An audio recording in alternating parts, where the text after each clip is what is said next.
ফেসবুকে ঢুকলাম, লাইলা খালা শুরু করছে প্রেম নতুন করে আবার। মিস চকলেট এঙ্গেজ হয়েছে, ওকে। আর কে আছে?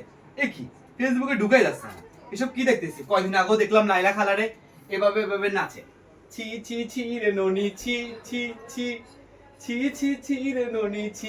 এখন আবার ওই যে কোন একটা ছেলের ন্যাংটা হয়ে গেছে, তার সাথে এখন আবার লু লু লু লু লু লু লু লু লু লু লু এসব করতেছে। এইসবের জ্বালায় ফেসবুকে ঢুকতেই পারি না। আবার ফেসবুক ঘাটি, আরেকজনের তো বিয়ে শাদী তো এখনো হয়নি, আংটি একটা পড়াইছে, এইটার হাজার হাজার ভিডিও। কই যাব? আরেকজন আবার দেখি মাঝরাতে ফোনে লাইভে এসে বলে আমার আগের বউ আমাকে মেরে ফেলেছে, এই বউকে আমি ভালোবেসেছি, নতুন বউ আমার সাথে ব্যাটকাইছে কম, এখন আবার গেছে গা আমাকে ছাড়ি। এগুলোর জন্য ফেসবুক চালাবো না ব্যবসা বাণিজ্য করবো? ভাই এত এত কালেকশন কেন রাখছি? ফেসবুকে ঢুকতেই পারি না, খালি কারো ব্রেকআপ, কারো মরণ, কারো ধরন, কারো বউ চলে গেছে, কারো নতুন হাঙ্গা হয়েছে, এইসব বিষয় নিয়ে আমাদের জীবন শেষ। তোমরা ভাই বিয়ে শাদী করো, ফেসবুকে কেন এত রিল ছাড়তে হবে?